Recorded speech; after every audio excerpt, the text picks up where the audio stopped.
If you'd like to support this channel, please consider purchasing a copy of my book, Captain Steel and Other Stories, on Amazon.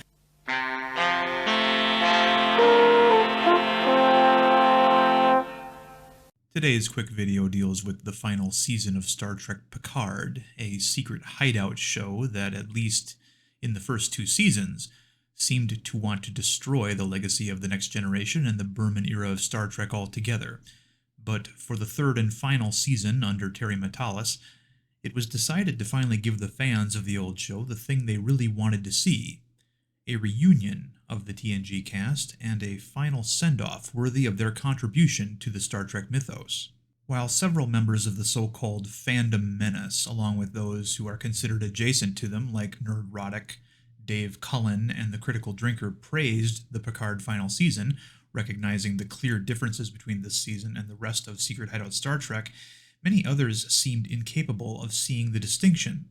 One line that particularly seemed to irk these people was this one, uttered by undervillain Vedek, played by Amanda Plummer, in the second episode. On screen. Good afternoon.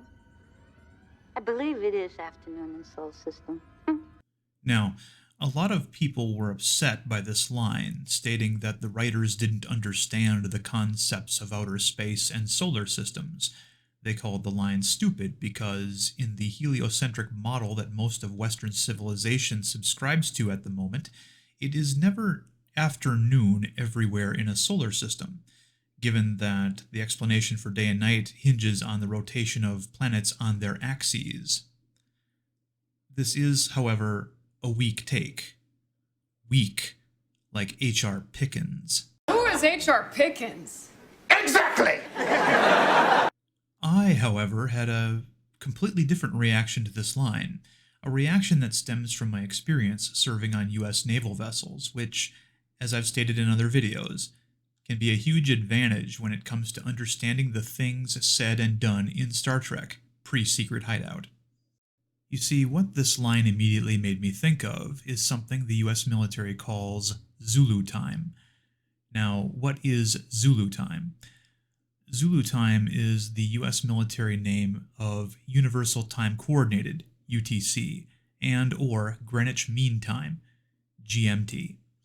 It is a standard time, sometimes referred to as a geologically fixed time across all time zones. That means while it may be 4 p.m. in New York, but 3 p.m. in Fort Worth, it is 2100 Zulu, 9 p.m. in both time zones. This is essential when you are trying to organize a fleet of ships that span many local time zones. They all have to be on the same clock in order to coordinate maneuvers and operations. We already knew from day one watching Star Trek that Starfleet operates on a special calendar that uses things called star dates, but the fleet would also need to be on a coordinated daily clock as well. Now, looking at the character Vedek, and I will try to keep spoilers to a minimum here, she isn't exactly the most stable character we've seen. She was in the superior vessel and was pretty much holding all the cards. This is a hallmark of villain scenes in film and is often a posture we see in historical dramas set in Europe during the Second World War, for example. When Vedek said good morning, she was being deliberately informal to show how relaxed and in control she was. Her follow-up comment, I believe it is afternoon in Sol System, was also informal and intended to imply that she understood how their ships operate. Then she revealed she knew even more by establishing that she had access to Captain Shaw's Starfleet psychological evaluations, which we can safely assume are supposed to be private, like medical records are today. Given your official psychological profile with Starfleet, I'm so glad that you remained functional. The line, I believe it is afternoon in Sol System, was part of establishing this villainous character. Let's apply the line to a more down-to-earth scenario. A hypothetical, as it were. Let's say a fully armed Somali pirate ship confronted a U.S. naval asset in international waters off of Mogadishu in the same manner. As far as I know, Somali pirates don't use frigates or destroyers, but let's just say they did. Let's say the pirate captain FaceTimed with the commanding officer of the U.S. naval asset. Let's say it is 7 p.m. local time in Mogadishu. The pirate captain opens with, "Good afternoon. I believe it is afternoon in Greenwich." Or maybe they say, "I believe it is afternoon in London, or England, or Western Europe." Since Zulu time would be 4 p.m., that statement would be valid. Now, you might be saying, so what? It's still not afternoon everywhere in Sol system. Well, yes it is, when we're talking about Zulu time. As soon as a U.S. naval ship separates from the pier at a given port, they are no longer running on local time. They are running on Zulu time, like the rest of the deployed fleet.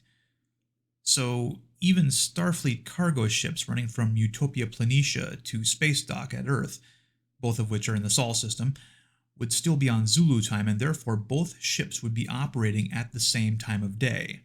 So this is one of those things that differentiates most of New Trek, which I define as the J.J. Abrams films, and most of Secret Hideout's Star Trek streaming content from the rest of Star Trek. The nautical/naval roots of Star Trek are largely being ignored by the post-Berman era Star Trek productions, and we've gotten so used to it by now that when someone like Terry Matalas shows up and reapplies those roots to Star Trek, we assume the writers don't know what they're doing instead of actually trying to understand the material. So the lesson learned here is this. Next time you hear a line in something, whether it's Star Trek or any other piece of work, don't rely on your own limited body of personal experience in determining its value. Don't be weak like H.R. Pickens. You are weak like H.R. Pickens. Thank you for watching.